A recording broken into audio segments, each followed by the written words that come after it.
সরকার গঠন হতে যাচ্ছে, তখন একদল সন্ত্রাসী তাদের বুকের ভিতরে জ্বালাতন ছুটে গেছে। তার কারণে কোন উপায় না পেয়ে কুলাঙ্গারের মতো তা আমাদের মা বোনের উপরে হামলা চালিয়েছে। বলে দিতে চাই, সাবধান হয়ে যাও, সাবধান হয়ে যাও, সন্ত্রাসী কর্মকাণ্ড চলবে না।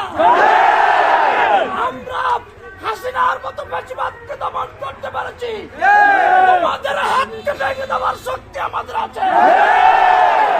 আমাদের অস্ত্রের ভয় দেখাও, আমরা ইমানের শক্তি দিয়ে তোমাদেরকে নিঃশেষ করে দেবো।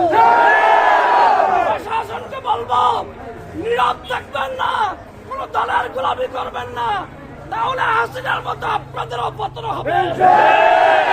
পর্যায়ে বক্তব্য রাখবেন মাওলানা মোর্শেদ আলম। নারায়ে তাকবীর,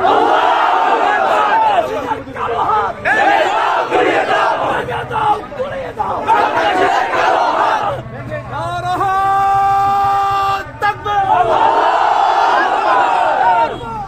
সম্মানিত মেহমান উপস্থিত, দিনী ভাইয়েরা, আপনারা অবগত আছেন, ইচ্ছা করি এটা পরিকল্পিত, আপনারা অবগত আছেন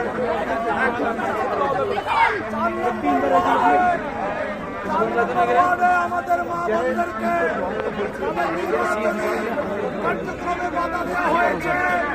যারা বাধা দিয়েছে আমরা তাদেরকে বলতে চাই, তোমাদের ঘরে মা বোন আছে, একদম জায়গাটা বন্ধ করবে না, আইতে না মা বোনদেরকে সম্মান করার দায়িত্ব তোমাদের আছে। আমরা তোমাদেরকে মা বোনদেরকে সম্মান করার জন্য উপদেশ দিচ্ছি। আমরা মনে করে এলাকার মা বোনদের এবং এলাকাবাসীর ভোটের অবস্থা খারাপ দেখে তাদের মাথা খারাপ হয়ে গেছে। যদি বেশি খারাপ হয় ডাক্তার দেখাবার উপদেশ দিচ্ছি। বেশি বাড়াবাড়ি করো, আমরা বেশি বাড়াবাড়ি করার প্রয়োজন হবে না, সামান্যতেই তোমরা উৎখাত হয়ে যাবে। প্রিয় এলাকাবাসী, আপনারা নজর রাখবেন, খেয়াল রাখবেন, যেখানে আমাদের নির্বাচনী প্রচারণায় বাধা দেওয়া হয় সেখানে ঘাতের প্রতিবাদে প্রতিঘাত দেওয়া হবে। এলাকাবাসী, আমরা আমাদের বন্ধু প্রতিম সংগঠনকে একথা বলতে চাই যে আপনারা আপনাদের নির্বাচনী প্রচারণা চালান, আমাদেরকে নির্বাচনী প্রচারণা চালাতে বাধা দেবেন না। নির্বাচনী আচরণ বিধি সকলের জন্য সরকার দিয়েছে, শুধু জামাত মানবে, আপনারা মানবেন না তা হবে না। ভোটের ময়দানে যদি আপনারা বিজয় হন আমরা ফুলের মালা দেব, যদি বিজয় না হন তাহলে আমাদের করার কিছু নাই। বক্তব্য রাখবেন জনাব মাস্টার মমিনুল হক। নারায়ে তাকবীর,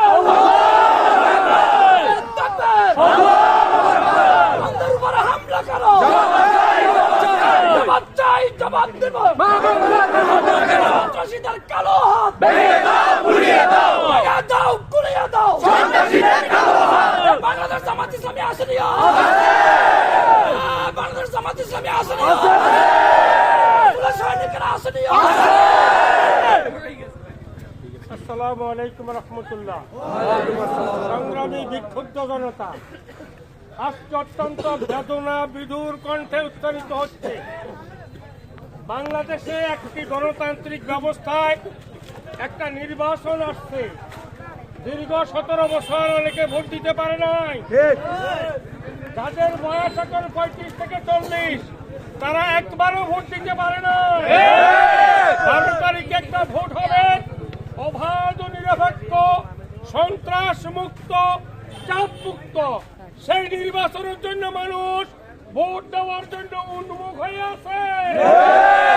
কিন্তু আমরা লক্ষ্য করেছি ইতিমধ্যে শুধু 7 নং বশিকপুর ইউনিয়ন নয়, সারা বাংলাদেশে কিছু ব্যক্তি, কিছু সংস্থা তারা আজকে পরিকল্পিত উত্তেজনা সৃষ্টি করছে।